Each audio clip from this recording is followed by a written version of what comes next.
In February 2025, the President of the United States made an announcement that should have sent a chill down every spine in Europe. It wasn't a proposal, it wasn't up for discussion, it was a verdict, cold, clear. The United States would start taxing imported goods, products made outside America and sold inside it. Every foreign product crossing the American border would now carry an extra cost, a tax, paid before it could be sold to a single American customer. Now, what does that actually mean? A tariff is a tax. Specifically, it's a tax that a government charges on products that were made in another country and then brought in to be sold locally. Think of it like a toll booth at the border. Every time a foreign product crosses into the U.S., the company importing it has to pay extra before it can put that product on a shelf. The numbers Trump announced were unlike anything seen in nearly a century.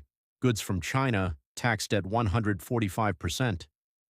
To understand what that means in practice, if a pair of shoes costs $50 to manufacture in China, importing it into the United States now costs an additional $72.50 in tax just to get it through the door. Goods from the European Union, 20%. From Canada and Mexico, America's immediate neighbors and its two biggest trading partners, 25%. For most other countries, a baseline of 10%. The official justification was straightforward. American factories had been losing to cheaper foreign competition for decades. American workers had paid the price. These tariffs, the White House said, would fix that. They would bring manufacturing back to the United States.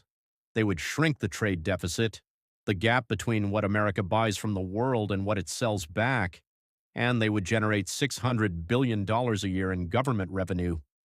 The president called tariffs the most beautiful word in the dictionary. The response from the rest of the world was immediate. China announced retaliatory tariffs of 125% on American goods within days. The European Union began drafting a list of U.S. products to target. Canada imposed 25% tariffs on $30 billion worth of American exports. Supply chains that had been built over decades started rerouting overnight. Shipping companies began redirecting cargo through third countries. Factories in Vietnam and Mexico received a sudden flood of orders from manufacturers trying to avoid the new costs. The global trading system, in other words, started reconfiguring itself in real time. But here is the question nobody in the press conference asked. If the goal was to make foreign companies pay, why were American retailers immediately announcing price increases? Why was a washing machine that cost $600 last year suddenly listed at $847? Who was actually paying this tax? So let's answer that question. Who actually pays the tariff? To understand that, you need to understand how the money moves. And it's simpler than you might think. When the U.S. government announces a 145% tariff on Chinese goods, that tax isn't sent to China. It doesn't arrive as a bill in Beijing. The tariff is collected at the American border, and it's paid by the American company that's importing the product. The moment a container ship from China docks in Los Angeles, the American importer writes a check to the U.S. government before a single item can be unloaded and sold. So the Chinese manufacturer has already been paid. They shipped the goods, received the money, and walked away. The tariff is now someone else's problem. That someone else is the American importer, and they have exactly three options. Option 1, absorb the costs themselves, accept lower profits and keep prices the same for customers. This sounds noble. It's also mathematically impossible at 145%. If your profit margin is 10% and your import costs just doubled, you don't have a business anymore. You have a charity. Option 2, find a cheaper supplier. Switch from China to Vietnam, India, or Mexico. This is exactly what many companies tried to do, and we'll come back to that in a moment, because it created its own set of problems. Option 3, pass the cost forward, raise the price, let the retailer deal with it, and then the retailer raises their price, and the cost lands, at the very end of that chain, on the person standing at the checkout counter. That person is you. This process, where a tax on imports travels through the supply chain and ends up being paid by the final consumer, is called pass-through. And the question economists ask is, How much of the tariff actually passes through? Does the importer absorb some of it? Does the foreign manufacturer cut their price to help? The Federal Reserve studied exactly this question using data from the 2018 tariff round, the earlier, smaller version of what's happening now. They're finding approximately 94% of the tariff cost was passed directly to American consumers and businesses. The foreign manufacturer absorbed almost nothing. The American importer absorbed a small fraction. Nearly the entire cost traveled down the chain and hit the end buyer. 94 cents out of every dollar paid by Americans for a tax that was announced as a penalty on China. Now, what about the companies that tried to switch suppliers? When tariffs on Chinese goods were first introduced in 2018, American companies began moving production to Vietnam, Bangladesh, Cambodia, and Mexico.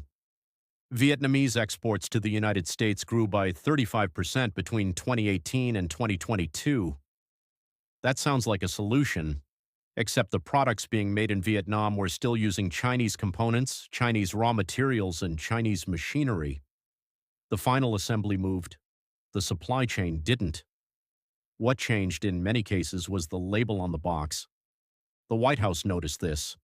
The 2025 tariff package specifically targeted countries that had become transit points for Chinese goods, including Vietnam, which received a 46% tariff rate of its own.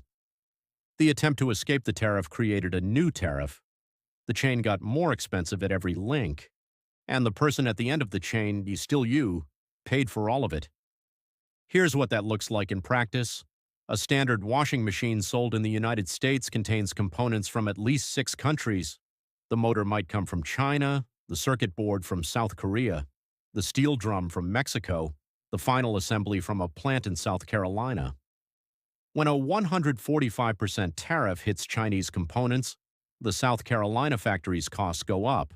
The factory can't absorb it, the retailer can't absorb it.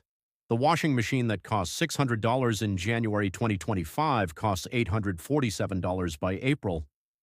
That $247 difference is not profit for anyone, it's the tariff redistributed. When the 2025 tariffs were announced, the White House made 3 specific promises, not vague aspirations, 3 concrete things that tariffs were supposed to achieve. Promise 1, bring manufacturing jobs back to America. Promise 2, shrink the trade deficit with China. Promise 3, generate government revenue that benefits Americans.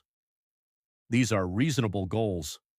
The problem isn't the goals. The problem is what actually happened the last time the United States tried this, and the data is not theoretical. It's from 2018, when the first round of Trump tariffs went into effect. We have 7 years of results. Promise 1, jobs. The 2018 steel and aluminum tariffs were specifically designed to protect American steel workers, and they did. Steel industry employment ticked up modestly. Roughly 1,800 jobs were saved or created in the sector directly protected by the tariffs. But steel isn't just made by steel companies, it's used by them. Car manufacturers use steel, construction companies use steel, appliance makers, shipbuilders, pipeline operators, all of them buy steel. And when the tariff made steel 25% more expensive overnight, every single one of those industries faced higher costs. The Peterson Institute for International Economics calculated the math.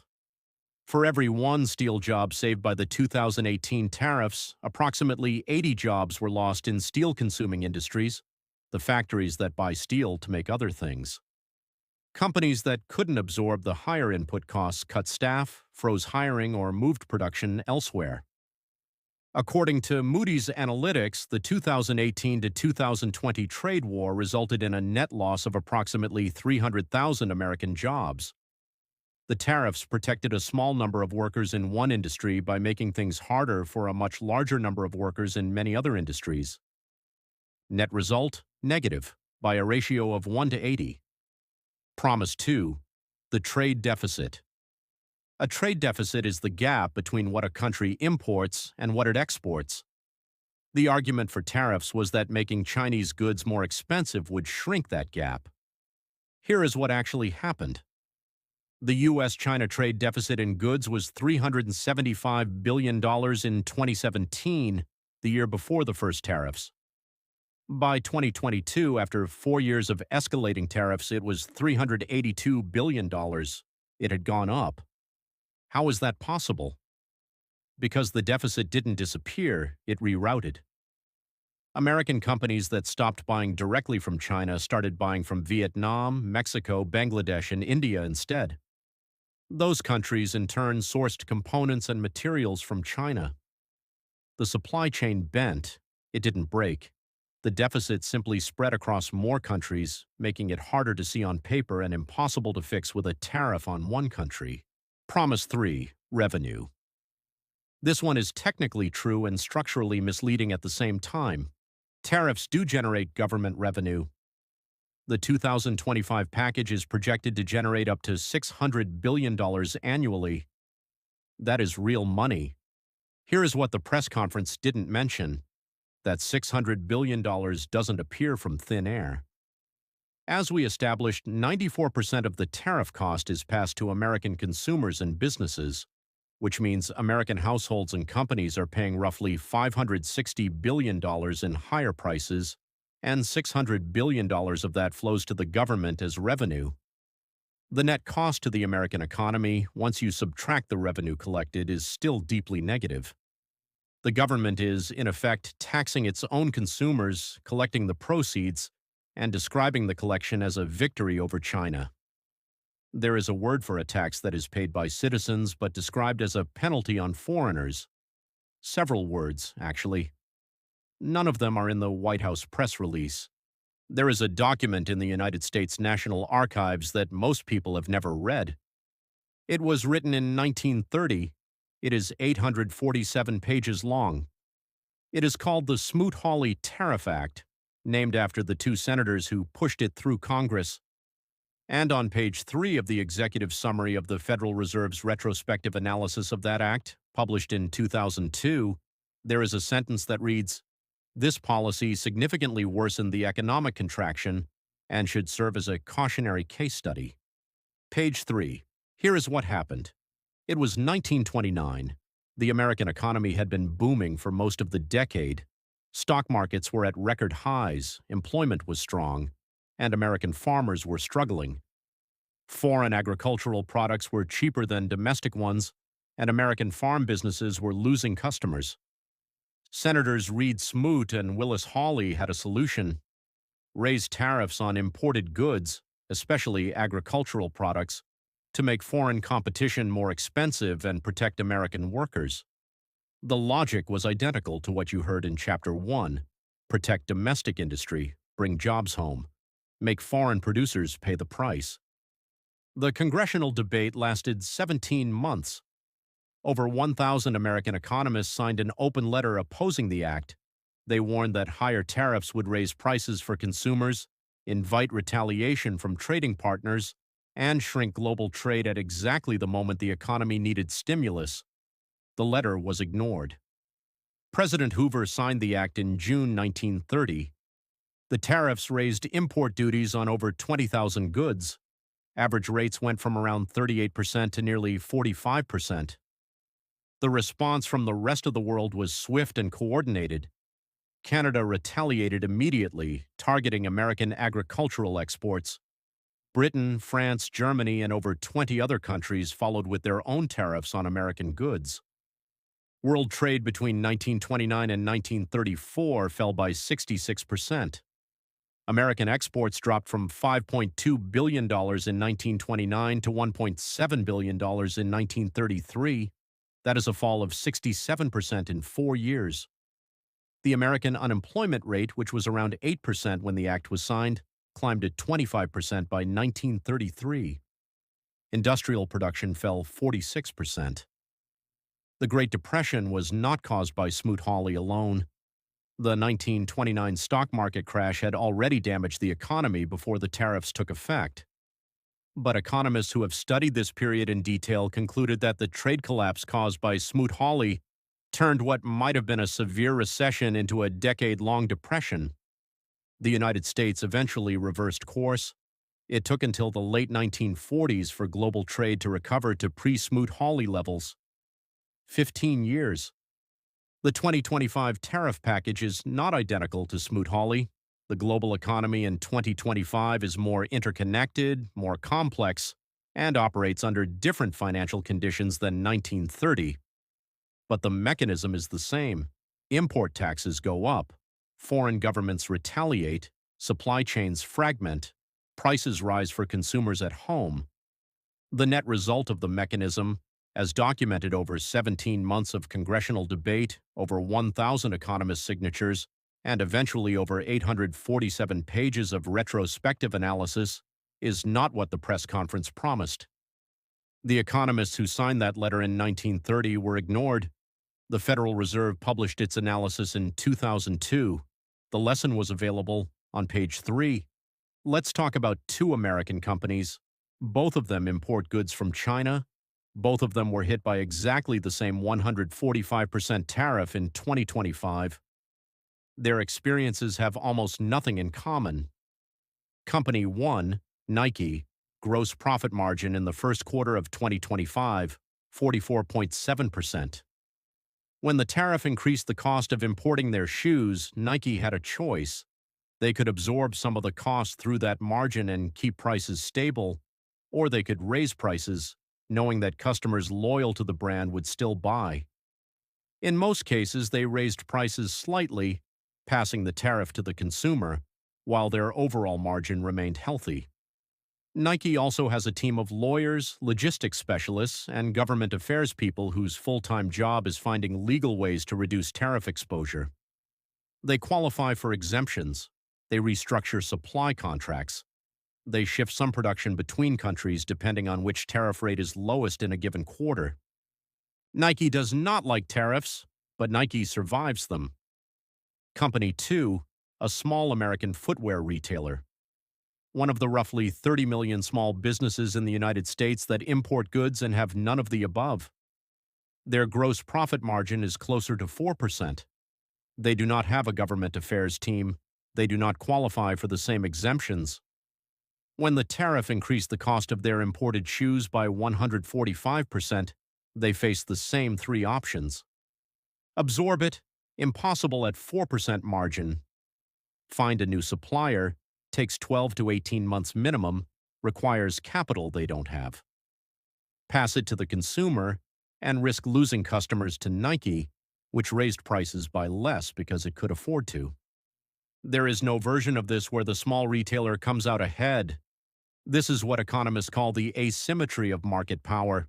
The tariff rate is identical for both companies, the impact is not, and it goes beyond retail.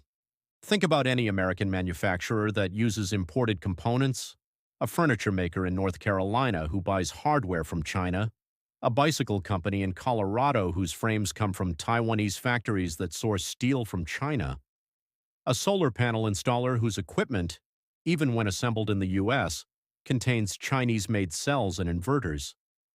For all of them, the tariff is not an abstract trade policy. It is a line item in their cost structure that appeared overnight, with no phase-in period, no adjustment support, and no guarantee that the domestic alternative they're supposed to switch to actually exists yet. The domestic alternative, in most cases, does not exist yet. Building a factory takes between 3 and 7 years from planning to production. The tariffs arrived in February 2025. The factories that are supposed to replace Chinese supply chains will not be operational until 2028, 2030, or later. In the gap between the tariff and the factory, which is the only gap that actually exists right now, the small manufacturer pays more, charges more, sells less, and employs fewer people. The large manufacturer hires consultants to find the shortest path through. The steel tariffs introduced in 2018 are the clearest documented example of this dynamic. The tariffs protected steel workers. That is true, but the industries that buy steel employed roughly 80 times more American workers than the steel industry itself. When steel prices rose, those 80 times larger industries raised prices, cut costs, or reduced hiring. The workers who were supposed to be protected were outnumbered by the workers who were quietly hurt. not by the policy's intent, but by its mechanism. A tariff does not know what it is protecting, it only knows what it costs. And the cost falls unevenly, not randomly, but predictably in the same direction every time, down the supply chain, away from the companies with pricing power, and toward the businesses and consumers with the least ability to absorb it. When a government decides to retaliate against tariffs, it has two basic options. Option 1, hit back at everything, impose broad tariffs across as many American goods as possible. Maximum noise, maximum disruption, maximum political signal. Option 2, hit back at specific things. Choose targets that cause the most political pain in the most politically sensitive places with the least collateral damage to your own economy. China chose option 2, and the targets it selected were not chosen randomly. Within days of the 2025 tariff announcement, China published a list of American products that would now face retaliatory tariffs of 125%. Semiconductors, aircraft, agricultural products. Every item on it is produced in significant quantities by American states that matter in elections. Semiconductors, Texas and Arizona. Aircraft, Washington State, where Boeing's primary manufacturing is based. Agricultural products, Iowa, Illinois, Indiana, Nebraska, the farm belt that forms the political backbone of the American Midwest. This is not coincidence. This is a targeting system. To understand why agriculture is always the first thing China hits, you need one number. The United States produces roughly 35% of the world's soybeans. China buys approximately 60% of all soybeans traded internationally. For years, China was the single largest buyer of American soybeans. When the 2018 trade war began, China put a 25% tariff on American soybeans. Within 12 months, American soybean exports to China had fallen by more than 70%. Iowa farmers, who had built entire operations around Chinese demand, suddenly had grain they could not sell at the price that made their business viable.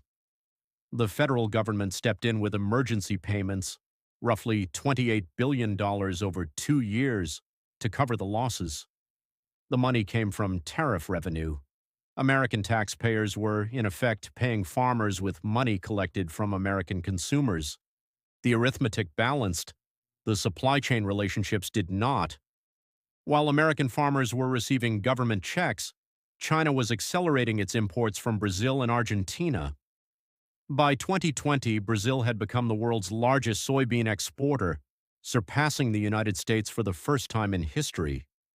By the time the trade war paused, China had alternatives it had not had before, and no particular reason to return to its previous dependence on American supply. When the 2025 tariffs arrived, China was far less exposed to American agricultural goods than it had been in 2017. The 2018 round had given it 7 years to build alternative supply chains. China's retaliatory tariffs in 2025 still hurt American farmers, but they hurt less than they would have if the 2018 round had never happened. Because that round had already done the structural damage, the European Union took a different approach, more measured, more legalistic, more Brussels. The EU announced a €26 billion package of retaliatory tariffs on American goods, targeting bourbon whiskey, motorcycles, and certain agricultural and industrial products. Bourbon, Kentucky. Motorcycles, Wisconsin, where Harley-Davidson is headquartered. The geography of the targets follows the same logic as China's: maximum political pressure, minimum economic self-harm. Harley-Davidson is a useful case study. When the EU imposed retaliatory tariffs on American motorcycles in 2018, Harley responded by shifting some production to its overseas factories to avoid the tariff for European customers. The company that had been used as a symbol of American manufacturing in the original tariff announcement was, within months, manufacturing outside America to escape the consequences of that announcement. The White House called it unpatriotic. Harley called it arithmetic. Canada's response was the most direct: a flat 25% tariff on $30 billion worth of American exports. Canada is the United States' largest trading partner, accounting for more than $900 billion in two-way trade annually. American manufacturers near the Canadian border found their export costs rising overnight on goods that crossed into Canada regularly as part of integrated supply chains. A car built in Michigan contains parts that may cross the U.S.-Canada border 6 or 7 times during the manufacturing process. Each crossing, under tariff conditions, adds cost. None of the 3 retaliatory responses, China, the EU, Canada, targeted the American financial system. None of them moved to sell U.S. Treasury bonds en masse. None of them attempted to undermine the dollar's reserve status directly. These options exist. They have been discussed. They have not been deployed. The reason is not goodwill. The reason is that those weapons are also expensive to fire. Selling large quantities of U.S. Treasuries would hurt the seller's own portfolio before it hurt the American economy significantly. So the retaliation stays targeted. Agricultural products, specific industries, specific states. The message is precise. We know where it hurts, and we know how to apply pressure without destroying ourselves in the process. At some point, every policy discussion has to stop being abstract and become a number. Here is the number. According to analysis published by the Yale Budget Lab in April 2025, the full tariff package is projected to cost the average American household approximately $3,800 per year in higher prices. That is the central estimate, the middle of the range, based on the pass-through rates we covered earlier and the scope of the tariffs as announced. $3,800 per year, per household, in goods that cost more than they did before, not a tax on your income, not a tax on your savings, a tax on everything you buy, food, clothing, electronics, furniture, appliances, cars, a tax you never voted on, collected at the border, described in the press conference as a penalty on China. Now here is where the number becomes more uncomfortable. That $3,800 figure is an average, and averages hide the most important information. Because the tariff cost does not fall evenly across all households, it falls in proportion to how much of your income you spend on physical goods. A household earning $25,000 a year spends roughly 60 to 65% of its income on necessities, food, clothing, household goods. For that household, the tariff burden is estimated at around 6.5% of annual income. That is $1,625 per year on a $25,000 salary every year.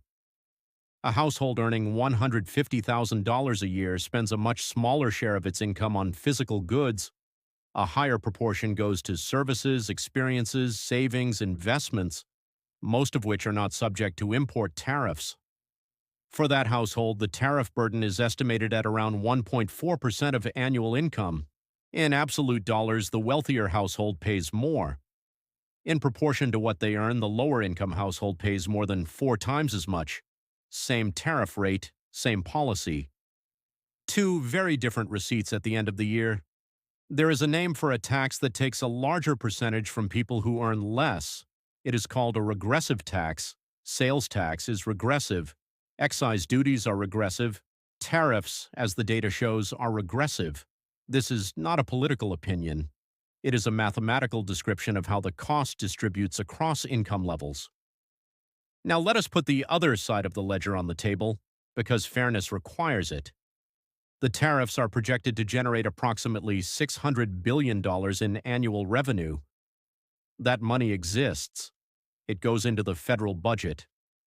In theory, it could be used to offset the consumer burden through tax cuts, direct payments, infrastructure investment that benefits everyone.